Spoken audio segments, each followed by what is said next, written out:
I'm sure that when you were growing up, your mom told you the story about the hare and tortoise when she actually wanted you to think things through and do things properly. My mom did, for sure. The hare and the tortoise story is about the race between the hare and the tortoise, and the hare that starts off really quickly and fast ends up thinking that he's going to win the race, where the tortoise comes behind slowly and ends up winning the race because the hare is like chilling below a tree or whatever. Now, today's topic is not really about the hare and the tortoise, but in my mind, I do divide my startup clients into hares and tortoises, maybe two types of hares and two types of tortoises. One of those is where you're moving too fast and you're not going to get to your destination. And the other type of hare is a person that's moving fast enough, but is able to understand the parameters and the criteria to get to their destination. And then, of course, there are two types of tortoises as well. One that gets to the finish line but too slowly, where the world's passed it by, and the other kind of tortoise who has a more sustainable and phased approach. And that's exactly what I wanted to talk about. I wanted to talk about some amazing examples from our region and outside the region that I look up to and I think are phenomenal examples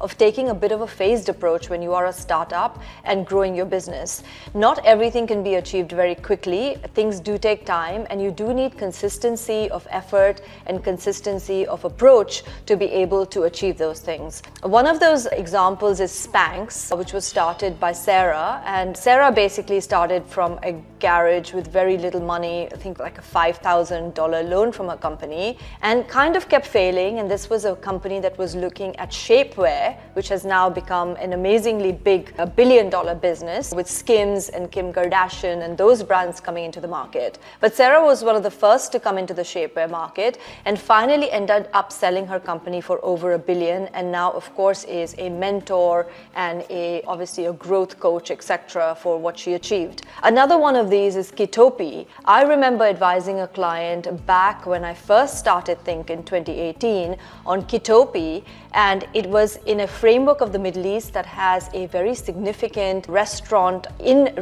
culture.